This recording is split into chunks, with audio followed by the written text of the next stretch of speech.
여러분 안녕하십니까? 생생매거진 오늘 박은정입니다. 수도권에서 흉기 난동 사건이 연이어 발생한 이후 비슷한 범행을 예고하는 글이 전국적으로 잇따르면서 그 어느 때보다 불안하고 긴장감 높았던 주말과 휴일이었습니다.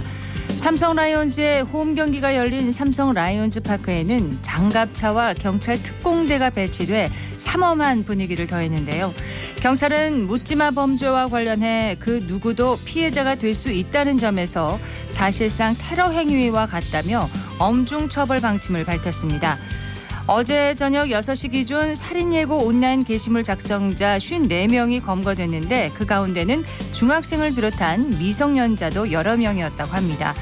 장난이라 하기에는 국민의 불안감이 너무 크고 경찰력의 낭비도 심합니다. 시민의 성숙한 의식과 당국의 적극적인 대응으로 일상의 안정을 되찾을 수 있기를 바랍니다.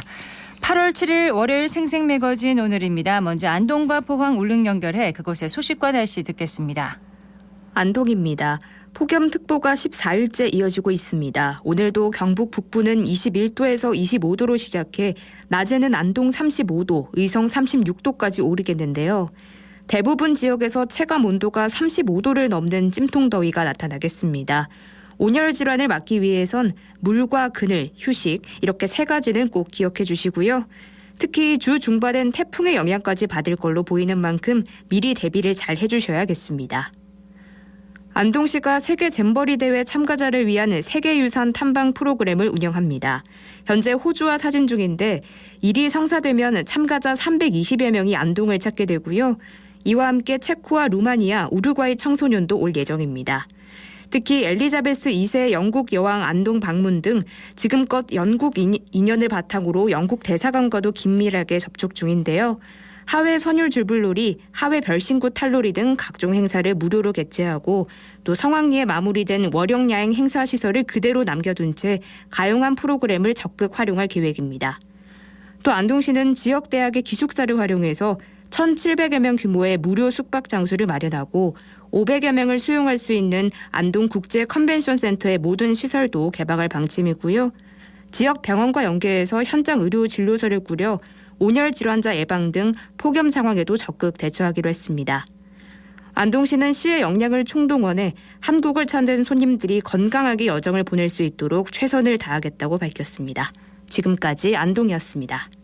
이어서 포항입니다. 밤낮으로 무더위가 기승을 부리고 있습니다. 폭염경보가 주의보로 한 단계 낮아지긴 했지만 낮 최고 기온 32도가 예상되고 습도가 매우 높아서 찜통더위가 나타나겠습니다. 이번 주는 소나기 소식이 잦겠고요. 제6호 태풍 카눈이 북상하면서 당분간 대부분 해상의 물결이 매우 높아지겠고 강한 바람도 동반하겠습니다.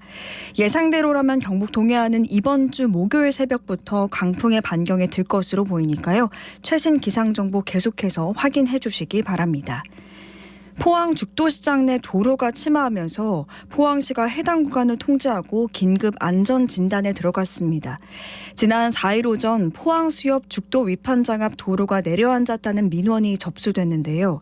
침하 현장은 전체 왕복 4개 차로 가운데 3개 차로로 약 5m 구간의 아스팔트가 마치 열에 녹은 듯이 10cm가량 내려앉아 있는 것이 확인됐습니다.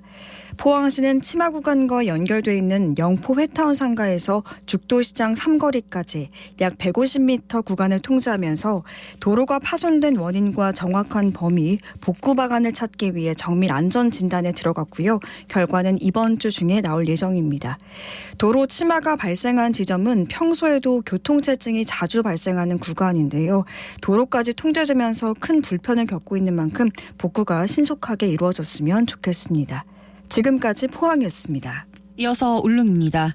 울릉도와 독도는 흐린 하늘 보이고 있습니다. 높은 습도에 한증막 더위는 계속해서 이어지고 있는데요. 현재 기온은 29.5도, 습도는 93%입니다. 오늘 밤부터 비 소식이 있겠습니다. 예상 강수량은 5에서 20mm입니다. 동해중부 안쪽 먼바다에는 북동에서 동풍이 불며 바다의 물결은 1.5에서 2.5m로 비교적 높게 일고 있습니다. 태풍 피해 선박 피항으로 인해 현재 운항이 중단된 일부 여객선이 있습니다. 자세한 사항은 선사별로 확인하시기 바랍니다. 울릉군에서 치러지는 최초의 국가 행사여서 기대를 모았던 8월 8일 제4회 섬의 날이 전격 취소됐습니다. 제6호 태풍 카눈이 일본을 지나 울릉도를 향할 것으로 전망되면서 안전을 위해 이 같은 결정이 내려졌는데요. 울릉군은 행정안전부의 취소 통보를 받고 지난 5일 섬의 날 행사 취소를 알리며 태풍 위험을 감수하는 것보다 안전을 선택한 결정이라며 이 다음 섬의 날 행사 지역이 울릉이 될지는 알 수 없고 여러모로 아쉬움이 큰 상황이라고 밝혔습니다. 섬의 날 행사는 오는 8일부터 11일까지 열릴 예정이었는데요. 울릉읍 사동항을 비롯해 도동, 저동 등에서 최대 3,000명까지 수용할 수 있는 행사로 계획됐습니다.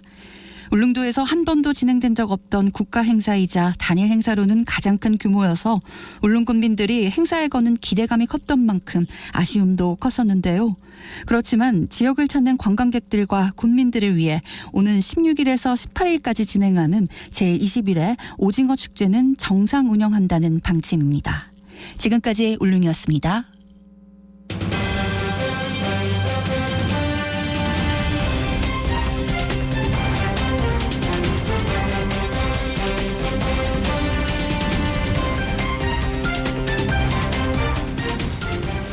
(8월 7일) 월요일 생생매거진 오늘입니다. 11시 11분 지났습니다.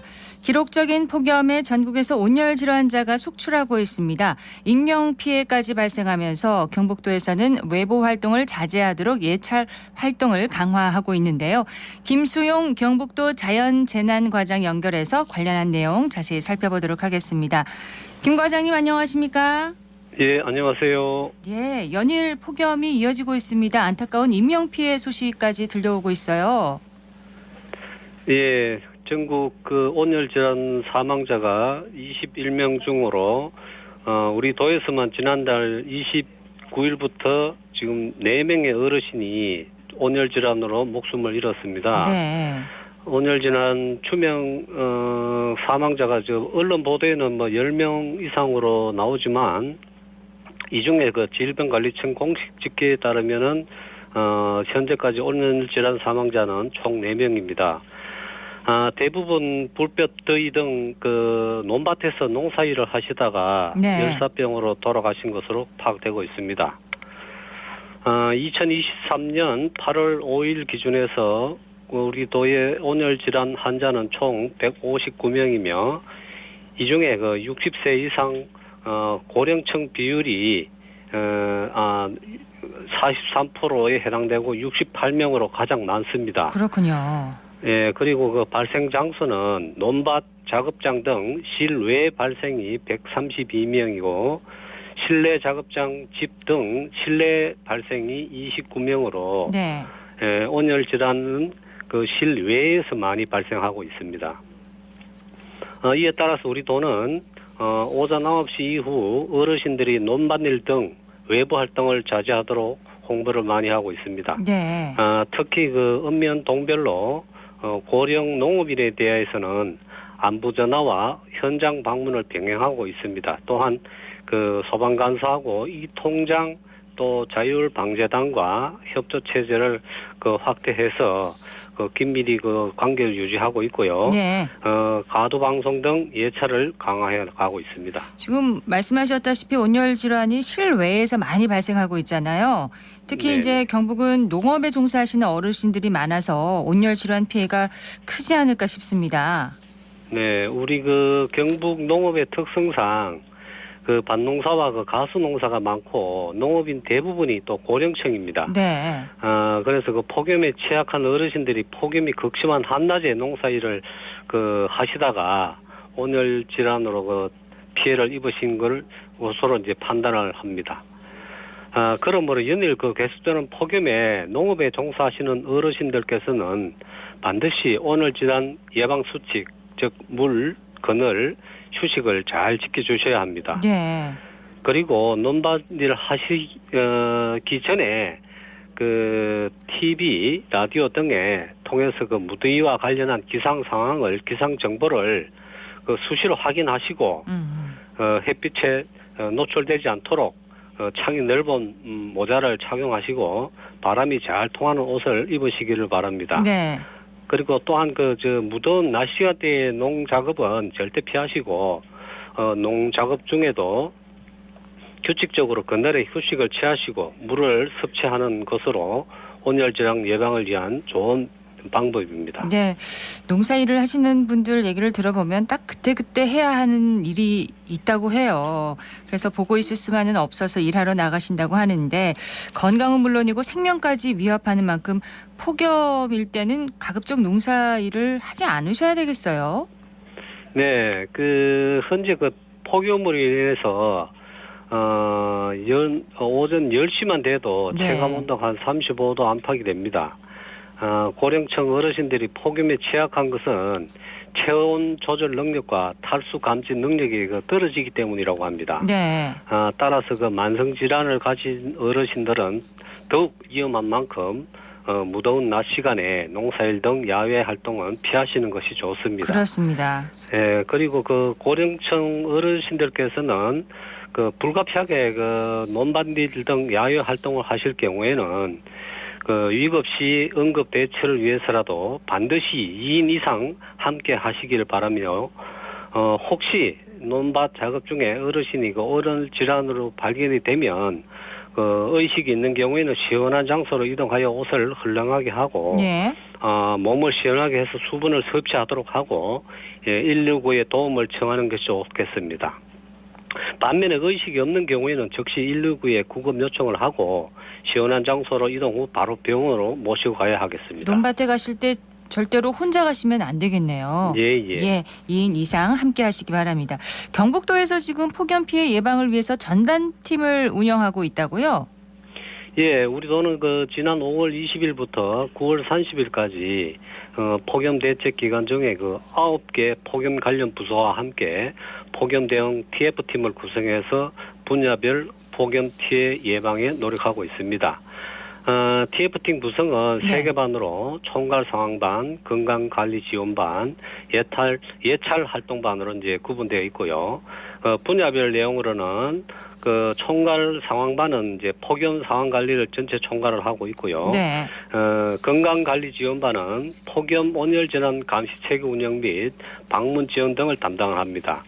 그리고 예찰 활동반은 폭염에 따른 건설 사업장 근로자와 안전관리와 그다음에 구급 체계 구축 및 농축산 피해 예방 홍보 등을 활동을 하고 있습니다. 네. 총 3개 반 분야별 운영을 통해서 폭염 대책 기간 중에 취약계층에 대한 인명 피해 예방을 최우선으로 폭염 피해 예방에 총력을 다하고 있습니다. 한편으로 이와 함께 폭염 예방 대책 추진 관련해서 폭염 예방 활동비 6억 6천만 원, 그다음 폭염 대책 특별 교부세 11억 7천만 원을 22개 시군에 조기 교부해서 그늘막 1,112개소에 72개소를 추가 설치하고 네. 그다음에 그린 통합 쉼터 7개소를 신규로 설치를 했습니다. 아울러 그린포그 물안개 분사 장치인데요. 여기 기존에 18개에서 1개를 더 추가를 했고, 네. 이런 재반 사업을 통해서 도민들의 폭염 피해 최소화를 위해서 애쓰고 있습니다. 네. 정말 요즘 같은 폭염에는 그늘에만 들어가도 기온이 조금 더 낮아지는 걸 느끼겠더라고요. 자, 사업주들도 온열 질환에 대한 경각심을 갖고 또 피해 예방에 적극 나서야겠습니다. 예, 대부분 대규모 건설 현장의 경우에 이제 관리가 잘 되고 있는데, 네. 사각지대가 될 수 있는 이제 소규모 사업장에는 별도로 근로자 온열 질환 예방을 위해서 예방 대책을 강구해 주셔야 합니다. 이와 관련해 가지고 이제 근로자에게는 그늘진 휴식 공간을 마련을 해주고, 네. 그늘막은 좀 시원하고 바람이 잘 통하는 장소에 설치를 해주셔야 합니다. 또한 시원한 깨끗한 물을 작업 중에 제공해 주시고 10 내지 15분 이상 규칙적인 휴식을 부여해서 근로자의 온열 질환 예방을 위해 노력해 주시기를 바랍니다. 네. 특히 무더운 시간대에는 옥외 작업은 좀 피하시고 작업자가 일하는 장소에 온도계하고 습도계를 비치해서 수시로 확인해 주시고 더운 공기가 정체되지 않도록 환기를 좀 잘 시켜주시고요. 네. 근로자의 안전 조치를 확보해 주시기를 좀 당부드립니다. 당분간 이제 폭염이 지속될 거라고 하는데 주의가 계속해서 필요합니다. 온열 질환에 대한 이해도 참 중요할 것 같은데요. 예, 그 온열 질환이라는 것은 열로 인해 발생하는 급성 질환으로 뜨거운 환경에 장시간 노출 시에 두통, 어지럼증, 근육 경련, 피로감, 의식 저하 등의 증세를 보이고 방치 시에는 생명이 위태로울 수 있는 질병입니다. 네. 대표적인 질환으로는 열사병, 열탈진, 열경련, 열실신, 열부종 등이 있으며 이중 온열 질환으로 인한 사망자 추정 사인은 대부분 열사병입니다. 그렇죠. 예, 열사병은 체온을 조절하는 신경계가 외부의 열 자극을 견디지 못해 그 기능을 상실하는 질환으로 다발성 장기 송산 및 기능 장애 등의 합병증을 동반할 수 있고 치사율이 높습니다. 네, 이런 온열 질환을 예방하려면 어떻게 해야 하는지 행동 수칙도 좀 알려주십시오. 예, 최근 10년간 온열 질환 감시 체계 운영 결과에 의하면 온열 질환자의 45.8%는 실외 작업장과 논밭에서 발생했고 53.1%는 낮 시간에 증상이 나타났습니다. 네. 따라서 낮 12시에서 오후 5시까지는 외출을 자제하시고 시원한 실내에 계시기를 당부드립니다.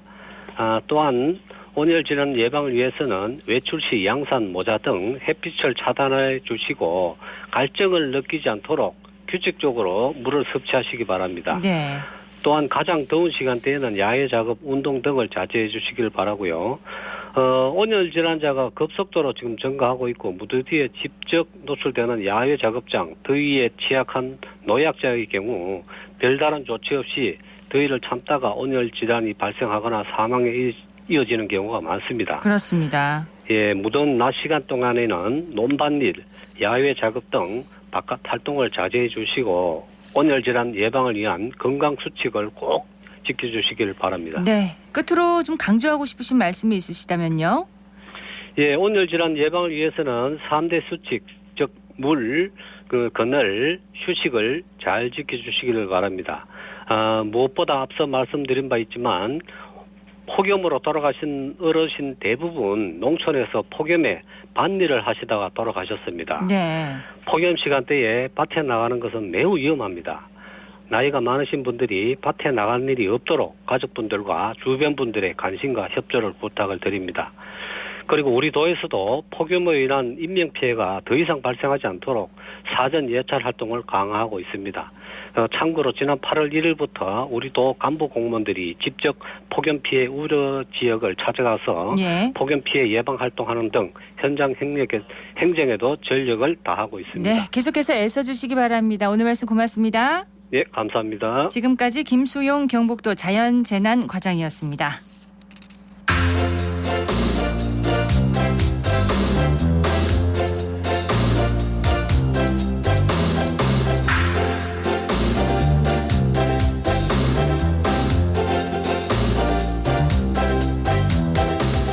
(11시 23분) 지났습니다. 대구 남구 평생학습관이 고령화 시대에 대응해서 시니어 길라잡이 프로그램을 열었습니다.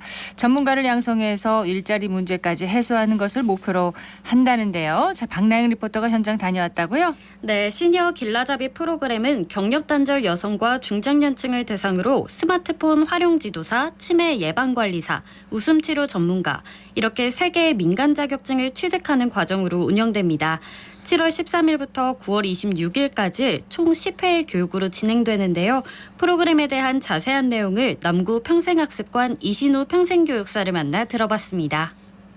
대구 남구청에서 평생교육사로 일하고 있는 이신후라고 합니다. 시니어 길라잡이 프로그램은 교육부가 주관하고 있는 2023년 지역 평생교육 활성화 지원사업 공모사업에 선정돼서 이 프로그램을 개설하게 됐습니다. 강사 연계 과정을 실시해서 이분들이 자격증을 취득하고 끝난 다음에 끝이 아니라 더 많이 활용할 수 있고 계속 지속적인 사후 관리를 할 수 있게끔 저희가 발판을 마련할 예정입니다. 그리고 일자리 문제도 강사 연계 과정으로도 할 수도 있고 아니면 이분들이 직접 다른 지자체라든가 다양한 방면에 활동할 수 있도록 저희가 연계과정을 지속적으로 사후 관리를 해서 배움과 나눔이 공존하는 선순환 체계를 만들어서 지역 평생교육 활성화 지원 사업의 궁극적인 목표를 달성하고 대구 남구가 평생학습도시 남구라는 이미지 제고에 큰 도움이 될 것 같습니다. 쉽게 접목할 수 있는 요양병원이라든지 복지관, 그 노인 시설들이 대구 남구에 많이 형성되어 있기 때문에 가을쯤에 이분들이 수료가 끝나고 난 다음에 일단은 보조 강사부터 시작을 해서 저희가 계속 역량 강화를 시켜줘서 내년에는 이런 수요가 있는 복지시설에 저희가 주방서로 활용할 예정입니다. 전문가 자격증을 취득한 이후에 이제 기관이 나서서 취업 과정에도 이제 도움을 준다는 거네요. 네, 맞습니다. 또 강의 내용은 자격증 취득을 위한 전문 지식을 쌓는 것 외에도 시니어를 대상으로 할 수 있는 다양한 프로그램을 알려주는 것도 포함되어 있는데요. 이러한 과정은 참가자가 시니어와 소통하는 돌봄 전문가로서 활동할 수 있도록 했습니다. 치매 예방 관리사 교육을 맡은 신혜숙 강사에게 더 자세한 이야기 들어봤습니다. 저는 대한치매예방협회 부회장을 맡고 있는 신혜숙입니다. 이 치매예방 프로그램에서 현장에 나가서 쓸 수 있는 것들 있잖아요. 그런 것들을 위주로 교육을 하고 있어요. 저희 이제 치매예방 프로그램 안에는 물론 뇌 활성에 대한 치매에 대한 이해도 하지만 뇌 기능에 대한 것들도 많이 하거든요. 그리고 그러니까 뇌를 움직이려고 하면 어떤 프로그램들을 해야지 많이 움직일까. 그래서 그거에 대한 프로그램 위주로 저희가 하고 있습니다. 최소한의 30시간 이상 수업을 들으셔야 되고요. 그분들이 앞에 나와서 쓸 수 있고 그다음에 자신 있는 자기 마인드를 가질 수 있게끔 제가 좀 노력을 많이 하고 있습니다. 구나 시나 또는 정부에서도 마찬가지로 치매 예방 관리사 자격증이 있는 분들에게 일자리 창출을 많이 하려고 하고 있어요. 일할 수 있는 사람에게 일할 기회를 준다? 근데 그 조건이 자격증이 있어야 된다고 한다면 그걸 꼭 취득해야 되지 않을까요? 저는 그렇게 생각을 합니다.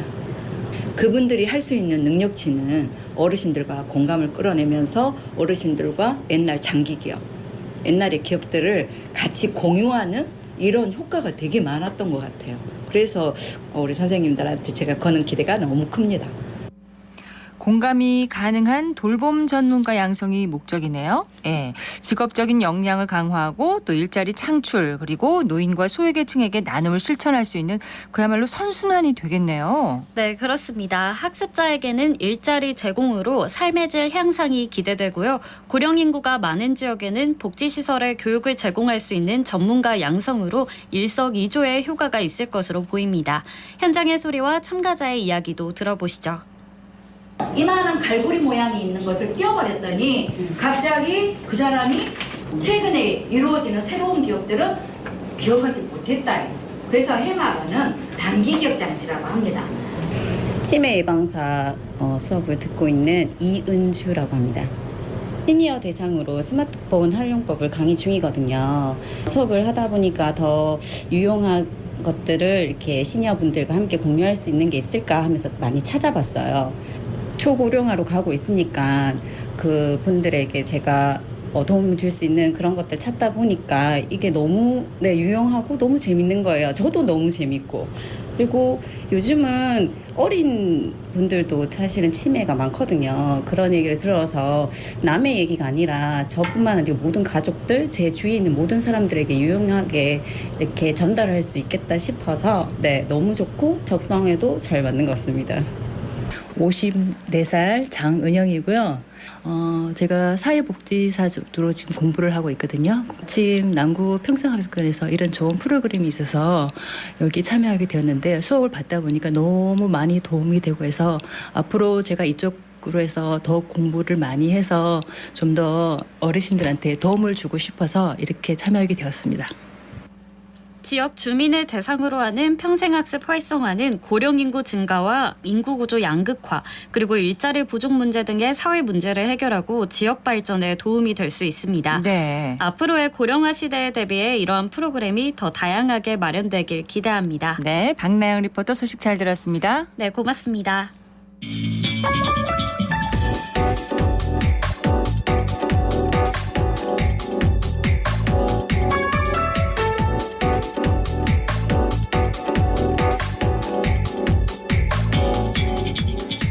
묻고 듣고 생각과 마음을 나누는 방송. 지금 여러분께서는 대구 경북을 보고 듣는 생생 매거진 오늘을 함께하고 계십니다.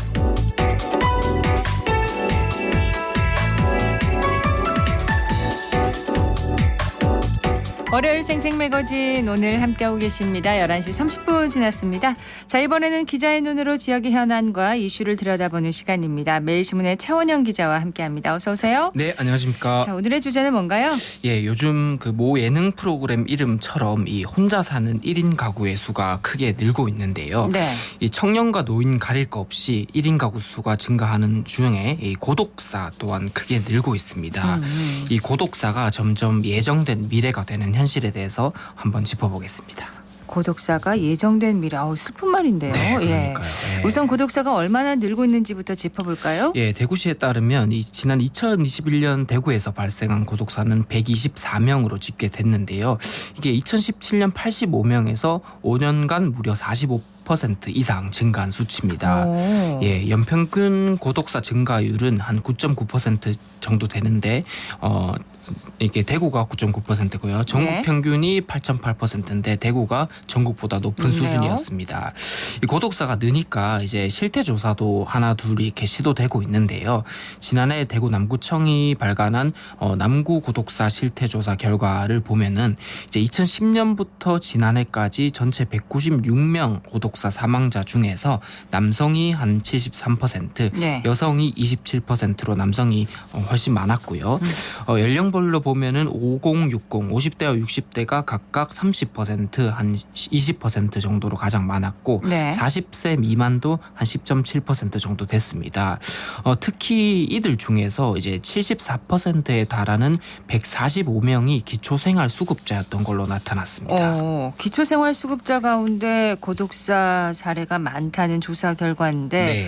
최근에 기초생활수급자 현황이 또 공개됐죠? 맞습니다. 지난 2일이었습니다. 보건복지부가 2022년 국민기초생활보장 수급자 현황이라는 자료를 냈는데요. 네. 기초생활보장급여 일반 수급자의 생애 주기별 비율을 보면은 65세 이상 노년기가 39.7%로 가장 많았고요. 40에서 64세의 중년기, 청년기 순으로 높았습니다. 네.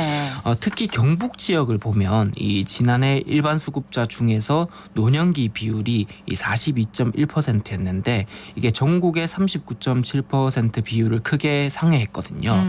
예, 수급자 중에서 노년기 인구가 차지하는 비율이 점점 높아지고 있다는 건데요. 네. 2017년부터 2022년 사이에 대구는 26%에서 한 37% 정도로, 경북은 31%에서 42% 정도로 이 두 지역 모두 5년 새 노년기 수급자 비율이 한 10%포인트 이상 증가를 했습니다. 그러면 지금까지 이 조사 결과들을 종합해보면 네. 노인 빈곤과 네. 또 고독사는 긴밀한 관련이 있다. 네. 떼놓고 볼 수 없다. 이렇게 볼 수 있는 거잖아요. 네.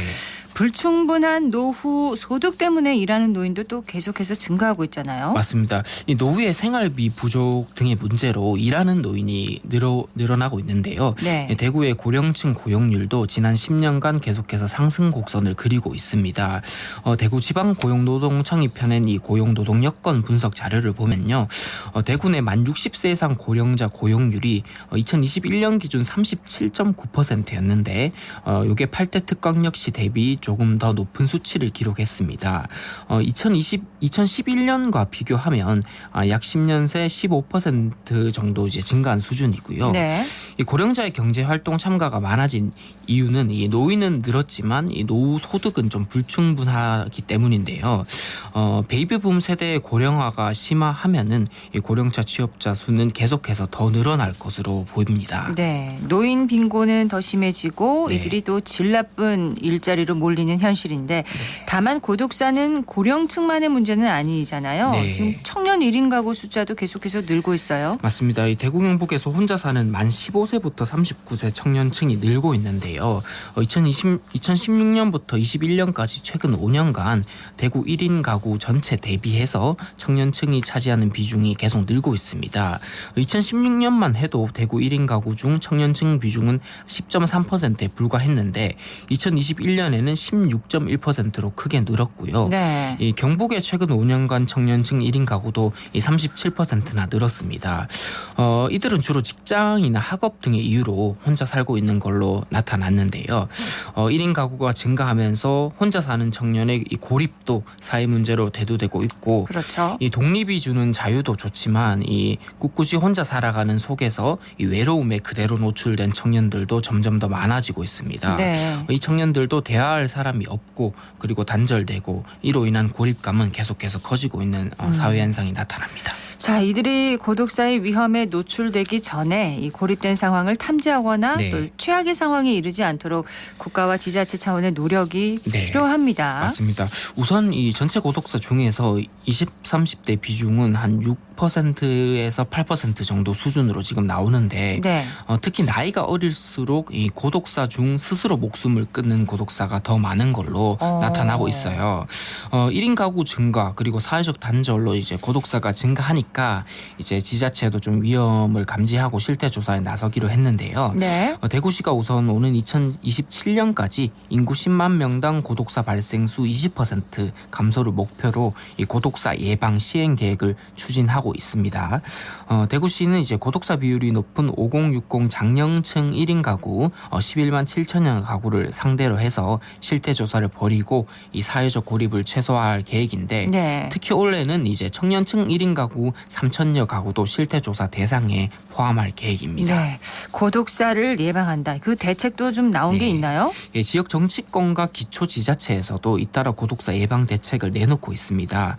대구시의회 이재숙 의원이 지난해 1인 가구의 사회적 고립 및 고독사 예방조례 전부 개정 조례안을 대표 발의를 했는데 이 내용이 이제 고독사의 원인과 현황을 정확히 파악하기 위해서 실태 조사를 통해서 고독사 근본적인 예방을 위한 시행 계획을 짜고 그리고 대구시가 추진하고 있는 각종 고독사 관련 지원 사업을 좀 추가하고 보완하기 위한 이런 조례입니다. 네. 그리고 기초지자체 중에서는 대구 서구청이 지금 고독사 예방에 가장 활발하게 나서고 있습니다. 서구청이요? 네. 네. 서구가 특히 1인 가구와 고령층이 많다고 하던데요. 네, 맞습니다. 대구 서구의 1인 가구는 매년 증가세인데요. 2022년 기준 44%에 달합니다. 절반 가까이 되네요. 네, 이 중에 중장년층이 80% 이상을 차지하고 있는데요.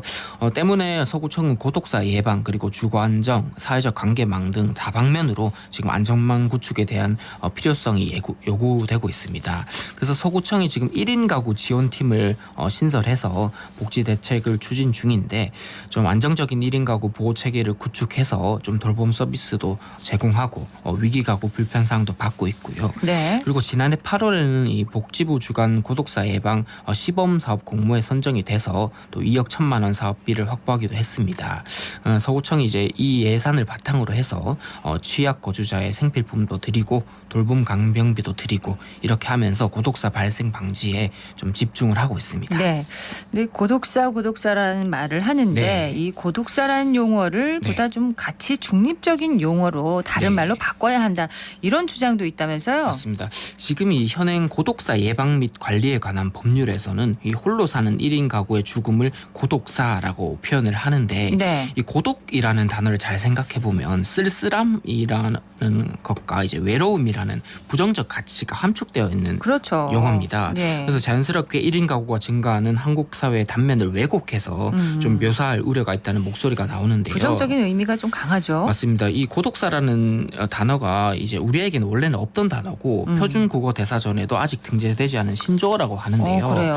예, 이 고독사 현상의 원조격인 일본에서조차도 이 고독사라는 용어 대신에 고립사를 쓰고 있습니다. 고립사요? 네, 고립사. 다만 영어로는 이 고독사의 일본어 발음을 알파벳으로 그대로 적은 고도쿠시가 그대로 쓰이거나 이 다잉 언론이라는 이 단어가 활용되고 있습니다. 네. 고독사를 대체해서 고립사라는 용어를 네. 우리도 써야 한다는 건가요? 그렇습니다. 지금 일본에서는 고립사라고 네. 사용을 하고 있다는 행정용어를 거죠. 고립사로 쓰고 있습니다. 예. 학계에서 이제 고립사로 용어를 바꿔야 한다는 지적도 계속해서 나오고 있는데 1인 가구의 죽음이 이 고독해서가 아니고 자의적이거나 아니면 타의적으로 사회로부터 고립돼서 고립된 걸라는 이제 인식이 우선시 돼야 이 고립사 문제를 해결하는 주체가 개인이 아니라 국가와 사회에 이미 명확해진다라는 주장입니다. 그래서 무소속 김원걸 의원이 지난 3월에 고독사와 무연고사의 체계적인 관리를 위해서 이 통합적 법률 개념인 고립사를 규정하는 법률안을 발의하기도 했습니다. 네, 그러니까 고독사보다 고립사가 사회적 책임을 더 묻는 그런 용어라고 볼 수 있는 거군요. 그렇습니다. 자, 고독사 아니 고립사를 막기 위한 사회 전반적인 노력이 필요해 보입니다. 예, 인구가 계속해서 줄어드는 상황에서 우리나라 1인 가구 수는 계속해서 늘어날 수밖에 없고요. 시간이 갈수록 고독사 그리고 고립사 문제는 우리 사회의 주요 과제로 대두될 수밖에 없습니다. 이 고립사 위험군들이 경제적, 신체적, 정서적 이 여러 복합적인 문제를 떠안고 있는 경우가 많은 만큼 이 다양한 관점에서 문제를 좀 바라봐야 되고요. 네. 이 고립사를 예방하고 지속 관리하기 위한 전문 인력 양성에도 힘써야 한다는 전문가 목소리에 우리가 좀 귀를 기울일 필요가 있을 것 같습니다. 네, 용어부터 좀 새로운 정립이 필요할 것 같습니다. 네, 맞습니다. 네. 자, 지금까지 매일신문의 최원영 기자였습니다. 고맙습니다. 네, 감사합니다.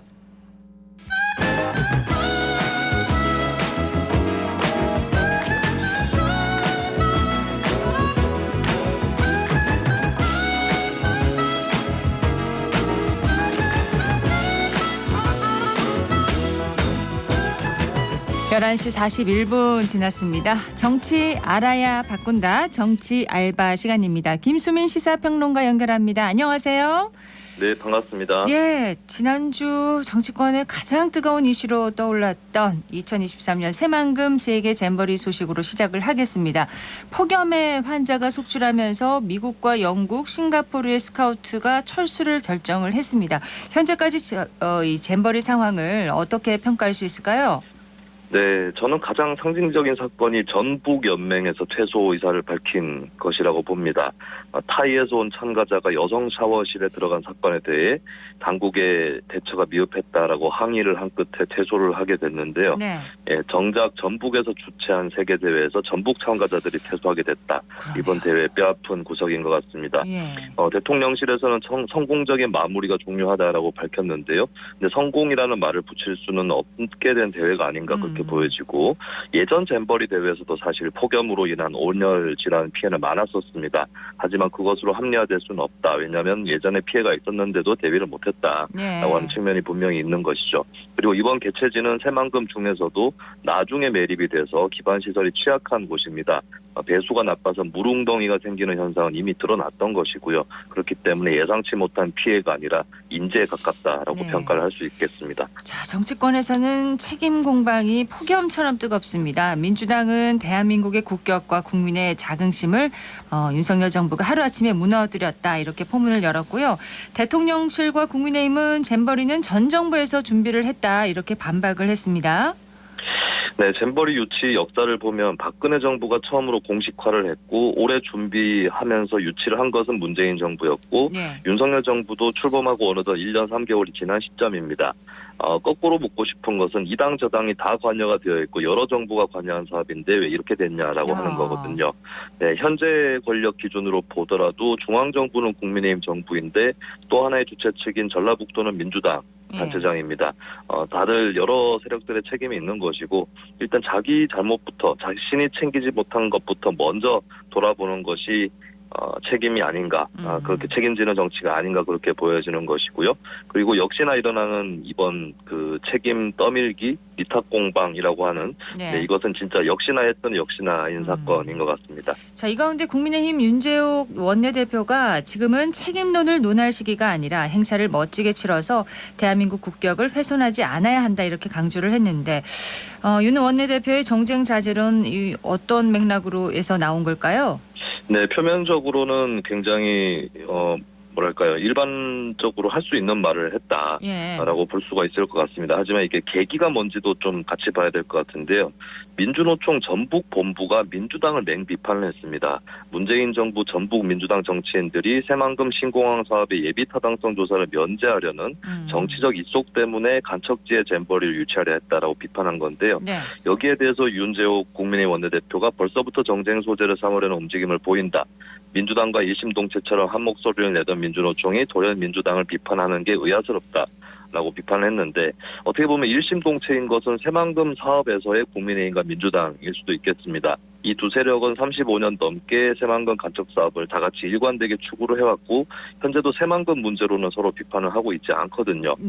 오히려 윤재옥 원내대표의 생각은 새만금을 지키기 위해서는 민주당도 감수할 수 있다라고 하는 것이 그런 생각인 것 같고, 민주당 역시도 새만금 문제에 대해서는 또 별다른 제기를 하고 있지 않은 이 거대 양당의 공통점도 이번 사건에서 볼 수 있습니다. 자, 그러면 이번 잼버리 파행으로 이 새만금 사업 문제가 다시 부상하고 있는데 새만금 개발의 문제와 해법은 어떻게 잡아나가야 할까요? 네, 새만금 원래 농지를 확보한다는 목적으로 시작을 했습니다만 우리나라에 아시다시피 남는 쌀이 많습니다. 애초에 목적이 소용이 없어졌고요. 그리고 간척 사업이 아직까지도 40%밖에 진행이 안 됐습니다. 그러면서도 그동안 갯벌 생태계는 파괴가 됐고 새만금 호의 수질은 최악이 됐거든요. 토목 건설업체들은 이익을 받을 수 있겠지만 실질적으로 전북 지역 경제에도 도움이 별로 안 됐다라고 볼 수가 있겠습니다. KBS 전주가 2021년입니다. 11월 22일, 23일 한국리서치 의뢰에서 전북도에 거주하는 만 18세 이상 800명에게 여론조사 실시를 했는데 새만금 사업에 대한 긍정평가 대 부정평가가 48.4 대 42.3으로 나타났어요. 그러니까 긍정평가가 다소 높지만 부정평가도 만만치 않았는데 그러네요. 이 부정평가가 여론이 전혀 정치권에 반영이 안 됐다라고 볼 수가 있겠습니다. 그렇다면 이제 이거는 여러 지역에서 볼 수 있는 현상인데 지역에서 목소리 큰 사람들이 좀 외치는 것이 절대다수 의견인 것처럼 받아들여졌다. 이렇게 보이는 것이고요. 그동안 이제 검토가 안 됐던 방안들도 이제 검토를 할 필요가 있습니다. 갯벌 복원 그리고 해수의 전면적 유통 이런 것들을 통해서 새만금호 수질도 개선을 하고 그리고 신공항을 짓기로 지금 예정이 되어 있는데 신공항보다 오히려 철도를 놔서 탄소도 감축하고 관광객을 더 접근시킬 필요가 있지 않느냐 이런 제안은 벌써부터 나왔었습니다. 이런 안들에 대해서도 긍정적으로 검토할 필요성이 이번 기회로 또 한번 제기되는 것 같습니다. 이번 잼버리 파행으로 새만금 문제에 대해서 다시 한번 좀 점검할 필요가 있겠네요. 네, 그렇습니다. 여권 소식입니다. 한때 윤석열 대통령의 멘토로 알려졌던 심평 변호사의 발언이 또 파문을 일으켰는데요. 총선에서 여당이 참패할 가능성이 있기 때문에 윤 대통령이 신당 창당에 나설 것이다. 이런 내용이었습니다. 네, 최근 이제 심평 변호사가 이 발언에 대해서 사과 의사를 밝혔는데요. 근데 심평 변호사의 좀 근거 없는 발언 여러 차례 있었기 때문에 앞으로 좀 유의가 필요할 것 같습니다. 일단 윤석열 대통령 신당 창당설에 대해서는 이게 대선 기간 때부터 제기가 됐던 설이기는 합니다. 윤 대통령이 원래 국민의힘 출신이 아니고 정치권 아웃사이더라서 그럴 수 있지 않겠느냐라는 막연한 추측이었는데요.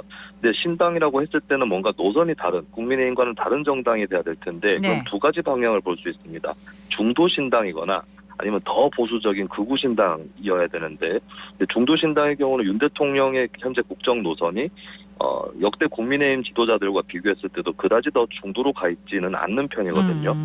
그리고 또 다른 보수신당이나 극우신당일 거냐 했을 때 대통령이 여당 장악 수준이 상당히 높은 편입니다. 이준석 전 대표가 축출됐을 때 그것이 확인이 됐었고 그렇다면 윤 대통령이 신당을 만든다고 만약에 가정한다면 여론은 이것을 쓸데없는 요식행위라고 볼 가능성이 있고 그리고 이걸 무엇보다 윤 대통령이라든지 정권의 핵심이라든지 친윤계에서 모를까 상식적으로 이 신당 창당은 굉장히 개연성이 낮은 설이다라고 볼 수밖에 없을 것 같습니다. 그렇다면 심평 변호사가 전제한 여권의 총선 참패설에 대해서는 어떻게 보십니까?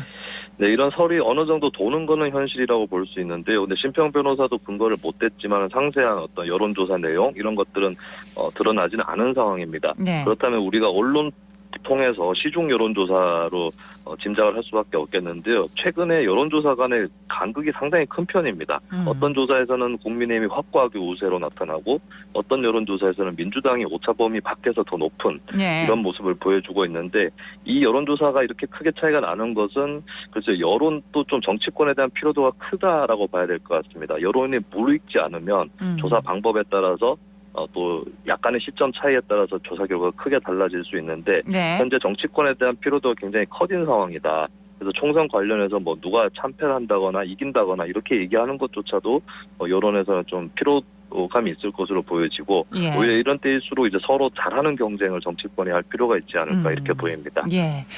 다음은 더불어민주당 소식입니다. 지난주 김은경 혁신위원장의 소위 여명 비례투표 이 발언이 노인 폄훼 논란으로 번졌었는데요. 김은경 혁신위가 순항할 수 있을지 의구심이 더 커진 상황이에요. 네, 발언은 뭐 부적절한 발언이었다는 거는 이제 본인도 인정을 하게 돼서 사과를 하게 된 거라고 볼 수가 있겠고요. 일단 이제 가장 뼈아팠던 지적이 이건 것 같습니다. 민주당의 조홍천 의원이 우리 당을 도와주시러 온 분이 맞냐라고 반문을 했거든요. 그래서 혁신위원회가 이제 혁신의 기능을 할 수 있을 거냐 여기에 대한 이제 궁극적인 좀 질문이 제기가 되는 것이고요. 예전에 성공했던 정당의 혁신이나 비대위를 보면은 그때는 이제 정무적으로 경륜이 있는 인사들이 성공을 한 경우들이 많았었는데 이번에는 정치 경험이나 정무적 능력이라든지 이런 것들이 검증되지 않은 외부 인사들로 소위 아웃소싱 혁신위를 꾸렸거든요. 여기에 대한 회의는 계속해서 앞으로 커질 것이다. 이렇게 보여집니다. 그리고 민주당 전당대회 돈봉투 사건으로 윤관석 의원이 구속됐습니다. 검찰이 이달 중으로 이재명 대표를 소환 조사하거나 구속영장 청구를 할 것이다. 이런 예측도 나오는데요. 혁신위원회의 부담도 더 가중되겠습니다. 네, 김은경 혁신위가 나름대로 처음 출발할 때 트레이드마크로 만들었던 것이 불체포 특권 포기였는데요. 그래서 이번에도 이재명 대표는 체포동의안 표결하지 않고 스스로 영장실질심사를 받을 거다 이런 예측도 나오고 있습니다. 근데 다만 이게 회기 중에 영장이 청구될 경우는 또 체포동의안 문제가 올라갈 수도 있는 그런 상황인 거고요. 이 문제를 포함해서 사법 리스크 문제가 혁신위한테 그다지 유리한 소재가 아닙니다. 그러니까 혁신위는 어떻게 보면 외부 인사들이기도 하고 정치인들 사법 리스크 문제에서는 제3자에 가까운데 이 사법 리스크는 사실관계가 중요하고 또 수사기관의 속도를 못 따라잡기가 쉽거든요. 그렇다면 이 사법 리스크 문제 때문에 혁신의 위상이 오히려 더 떨어질 수도 있는 그런 위험도 한편으로 내포되어 있는 것 같습니다. 자, 하지만 혁신위는 이번 주 중으로 혁신안을 권고할 계획입니다. 대의원제 축소가 유력하게 지금 거론되고 있죠?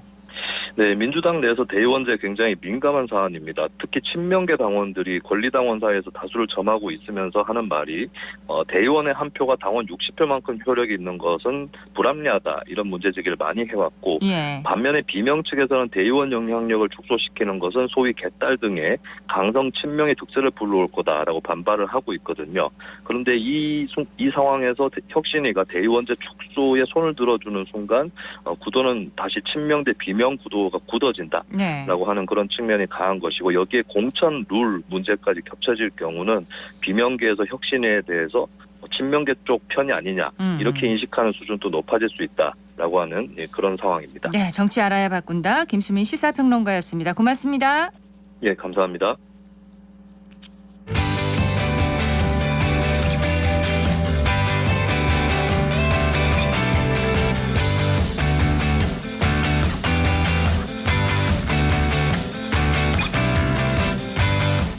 정보 클립.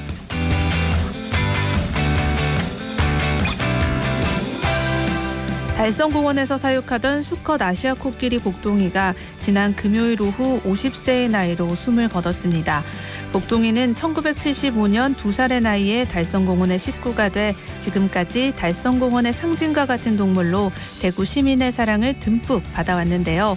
고령으로 접어들면서 올해 6월부터 발톱주의염 증상과 체력 저하 증상을 보이기 시작했고 치료를 받았지만 결국 생을 마감하게 됐습니다.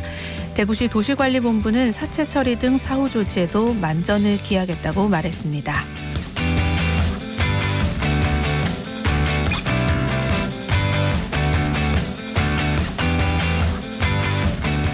대구광역시 청년센터는 청년에게 진로 탐색의 기회를 제공하는 진로 탐색학교 N길에 참여할 청년들을 오늘부터 8월 16일까지 모집합니다. 진로 탐색학교 앵길은 대구 거주 미취업 청년의 사회 진입을 돕는 프로그램으로 자기 탐색을 위한 눈길, 취업 역량을 강화하는 꽃길 등 총 4개의 프로그램으로 구성되어 있습니다. 교육은 9월 중순부터 6주 동안 주 1회 진행되는데요. 자세한 신청 방법과 제출 서류는 대구광역시 홈페이지와 대구 청년 커뮤니티 포털 점프 공고문을 통해 확인할 수 있습니다.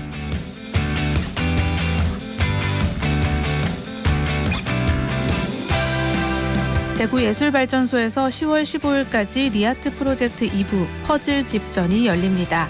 리아트 프로젝트는 지역 근대 원로 예술인의 작품을 청년 예술인의 시각에서 재해석해서 작품을 제작하고 전시하는 사업인데요. 2부 전시는 원로 예술인 권정호 등 작품 3점과 류노와 이희영 등 청년 예술인이 이를 재해석한 작품 8점을 함께 선보입니다. 전시를 통해서 지역의 근현대 예술인을 재조명하는 기회가 되길 바랍니다.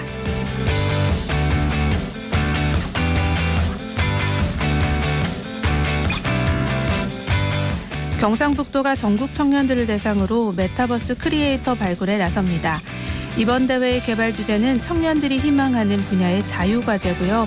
지원 자격은 국내외 고등학생 이상 만 34세 이하 개인 또는 팀입니다.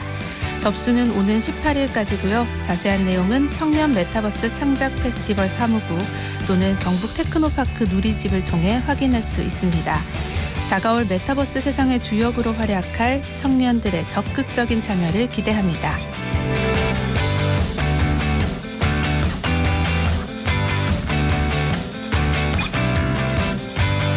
대구시와 경상북도가 새만금 세계스카우트 잼버리 폭염 피해 구호를 위한 긴급 구호 물품과 의료진 지원에 나섰습니다. 대구시는 얼음조끼와 생수 등 1,000만 원 상당의 긴급 구호품을 지원했으며 경상북도는 대회 참가자 진료를 위해 지역 의료진을 대회장에 파견했습니다. 의료진과 함께 냉방이 가능한 의료 특화 행복병원 버스를 보냈는데요. 세계의 모든 청소년들이 안전하고 건강하게 이 대회 마무리할 수 있길 바라겠습니다. 지금까지 클릭 정보 클립 서유리였습니다.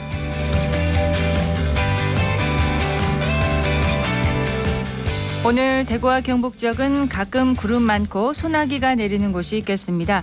예상 강수량 5에서 40mm가량이고요. 낮 기온은 30도에서 36도 분포로 무덥겠습니다. 덥고 습한 날씨에 불쾌지수가 높은 날이 이어지고 있는데요. 실제로 불쾌지수가 오르면 폭력 사건 등이 증가한다고 합니다. 사소한 일로 감정이 상하거나 시비 붙는 일이 없도록 자중하고 배려하는 마음 필요한 때인 것 같습니다. 생생매워진 오늘 준비한 순서 여기까지입니다. 박은정이었습니다. 고맙습니다.